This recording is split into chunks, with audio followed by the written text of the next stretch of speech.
O que um pastor que prega guerra espiritual, um político que fala em fuzilar seus opositores e um neonazista que defende a limpeza étnica têm em comum? À primeira vista, mundos separados, linguagens diferentes, símbolos diferentes, públicos diferentes. Mas existe uma chave, uma única chave de leitura que abre todas essas portas ao mesmo tempo.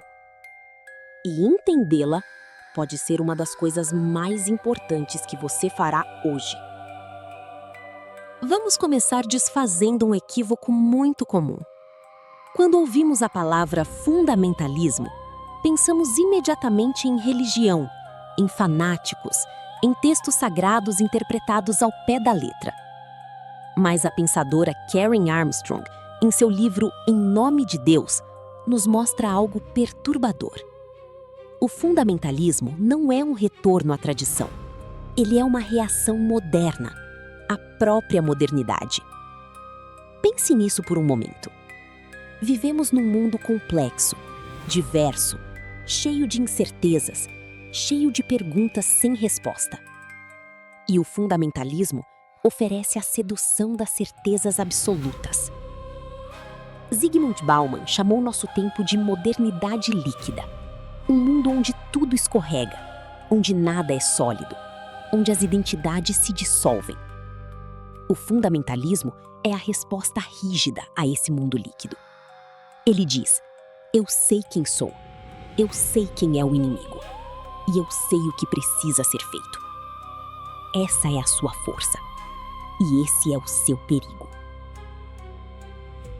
Mas o fundamentalismo não opera apenas no campo religioso.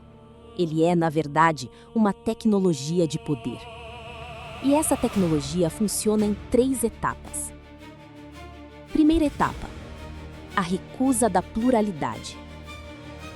Segunda etapa: a separação radical entre nós e eles. Terceira etapa: a eliminação do outro. Vamos destrinchar cada uma delas.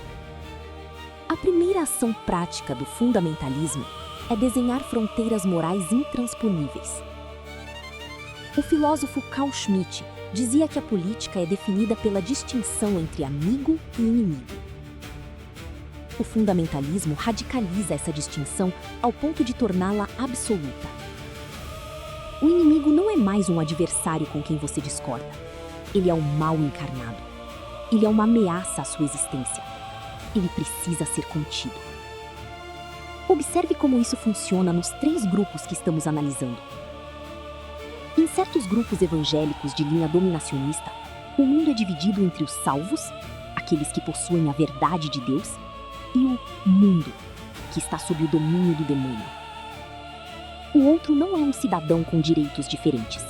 Ele é uma personificação do mal, uma ameaça espiritual que precisa ser combatida. No bolsonarismo, a separação opera na chave do populismo de extrema-direita. Cria-se a figura do cidadão de bem, o patriota, o conservador, o defensor da família, em oposição aos inimigos da nação, os comunistas, os progressistas, as minorias políticas, as próprias instituições democráticas. O outro não é um opositor legítimo. Ele é um corruptor da ordem nacional. E no neonazismo, a separação é biológica, étnica e conspiratória. Existe a raça pura e superior, supostamente ameaçada por parasitas, por raças consideradas inferiores, por uma conspiração global que precisa ser destruída. 3 linguagens diferentes, 3 símbolos diferentes, mas a mesma lógica, a mesma estrutura, o mesmo mecanismo. E é aqui que chegamos ao ponto mais crítico, o mais perturbador, o mais urgente. Quando o outro deixa de ser um adversário político, quando ele deixa de ser alguém com uma crença diferente e passa a ser classificado como um risco existencial, a pureza espiritual, a nação, a raça. A convivência democrática entra em colapso. E a destruição deixa de ser um crime ela se torna um dever moral. O filósofo Giorgio Agamben tem um conceito para isso: Homo sacer, a vida nua. Aquele ser humano que foi reduzido a uma existência sem valor político, sem valor jurídico, sem proteção. Quando você transforma um grupo humano em Homo sacer, sua eliminação deixa de ser assassinato. Ela se torna necessidade. Veja como isso se manifesta concretamente. No fundamentalismo religioso extremo, a destruição começa simbólica. Na tentativa de impor leis religiosas a todos, na demonização de minorias, na cruzada contra direitos LGBTQIA+, e termina física, nos ataques criminosos a terreiros de religiões de matriz africana. No bolsonarismo, a destruição ganha contornos de política de Estado. O desmonte da proteção ambiental e indígena deixa o outro à mercê da morte. A retórica de violência, fuzilar a petralhada, normaliza o extermínio como linguagem política. E a tentativa de destruição do próprio sistema democrático revela que, quando o outro vence nas urnas, ele é visto como ilegítimo. E no neonazismo, não há metáfora. A destruição é o objetivo final. O extermínio, a limpeza étnica, o genocídio, historicamente documentado. 6 milhões de judeus, milhões de ciganos, negros, homossexuais, deficientes. Isso é para onde a lógica leva, quando levada às últimas consequências.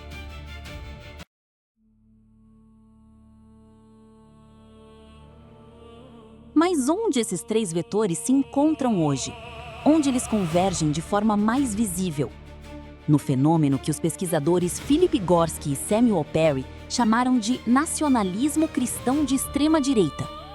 Sob o lema Deus, Pátria e Família, um slogan com raízes profundas no fascismo histórico, incluindo o integralismo brasileiro dos anos 1930, esses grupos encontram uma gramática comum: a estética de força, o culto à masculinidade bélica, a aversão aos direitos humanos, frequentemente associados à fraqueza ou à degeneração, e a crença de que a sociedade precisa ser limpa para voltar a uma era de ouro imaginária.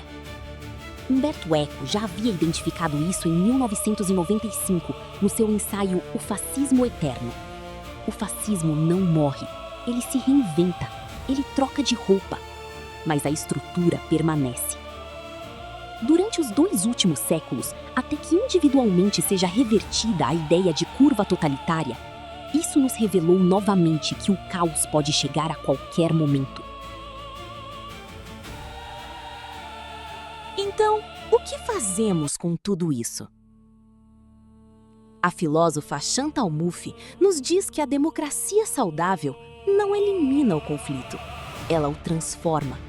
Transforma o antagonismo, a guerra entre inimigos, em agonismo, a disputa legítima entre adversários que reconhecem mutuamente o direito de existir.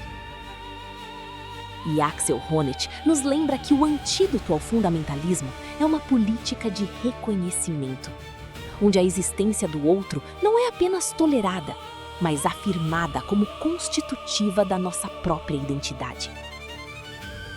Porque sem o outro, não existe nós. O que une o fundamentalismo religioso extremo, o bolsonarismo e o neonazismo não é o conteúdo exato de cada um.